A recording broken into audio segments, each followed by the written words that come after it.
Hi guys, this is Arius Sews. Welcome again to my channel. So today I'm going to be making the patches on this Ankara. So if you'd like to learn this, let's go.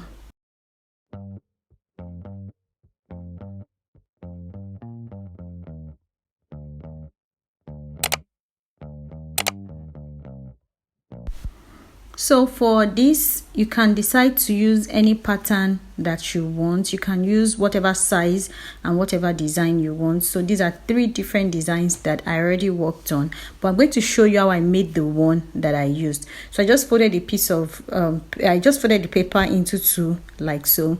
I used about 16 inches for the one I used. I'm just using this one to do like an example to show you what I did. So the paper was folded about 4 inches wide and 16 inches long. So just watch how I'm curving my hand. I'm just creating that curve. You can make it as wide or as narrow as you want. So this is how I wanted mine, and that's how I just went ahead to draw that. So this paper is not long, it's not up to 16 inches, but the one I used, the brown paper I used, is 16 inches. I'm just using this as an example. So this is what it looked like after shaping it. You can continue to shape according to what you like. So here I have a piece of fabric, a piece of Ankara fabric. I already went ahead to iron interfacing at the wrong side. Is the soft stay I used, that soft paper stay. Something, yeah, just like this. That's what I used for this. So I just picked a pattern, the pattern I wanted to use, and placed it on the fabric that I already ironed stay, and I just went ahead to cut the exact shape out because the pattern, the paper itself, is inclusive of the allowance that I will use to turn it. So I'm just cutting that out.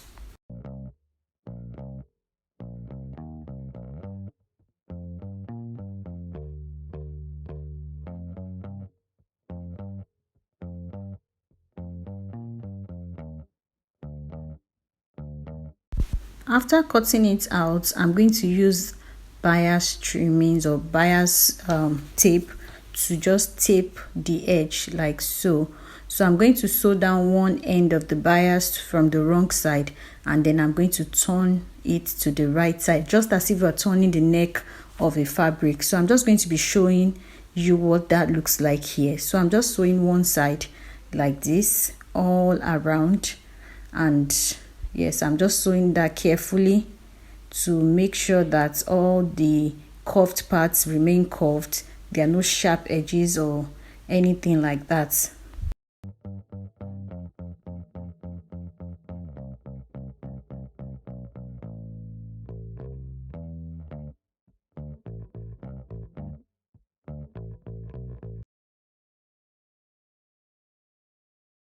After I was done joining the bias to the pattern, I just turned it to the right side like so, such that the black bias is showing on the actual fabric.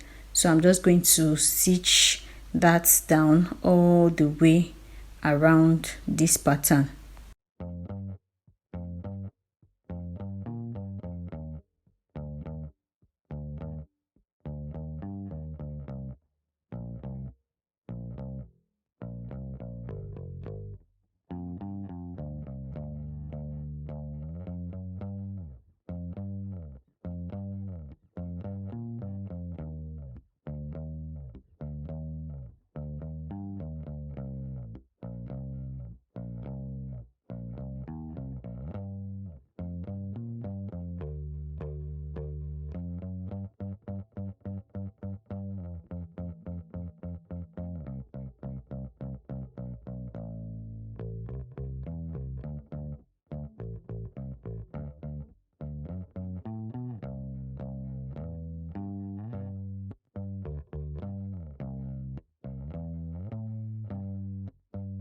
After I was done, here's what the pattern looked like.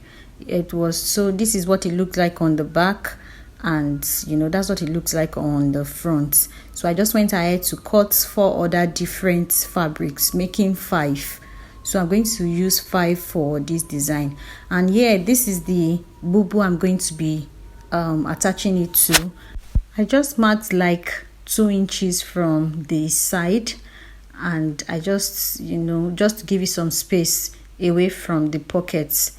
And yes, I just marked 2 inches like that, and then I started arranging this. So depends on how you want to arrange it. As you're arranging it, you can, if you're not satisfied with what you have, you can rearrange it. You can just do it anyhow you want, and you just go on to pin it down after arranging it according to your preference.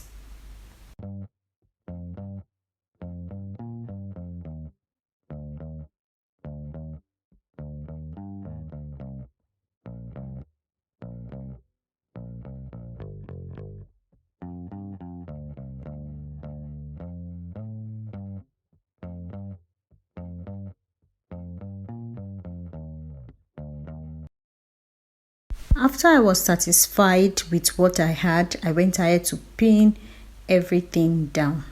So the bottom part overlaps, and yes, just so that helps to keep everything in place. So this is me sewing it down. I'm just sewing it down with a matching thread. That's a black thread. If you're using any color, any other color of bias, just sew it down with a matching thread. So that's what I'm just doing here. I'm just sewing it all the way down, and it's still pinned. The pin helps it to stay in place. So please note that I ironed each of the patterns, each of the petal designs. I ironed each one before pinning them to the fabric so that it's very flat. So after I was done sewing this as well on the actual plain fabric, I also went ahead to iron it properly again, and this is what it looked like. It was so beautiful, and I hope you enjoyed this. If you did, if you found it useful, please don't forget to subscribe, like, and share. Thank you.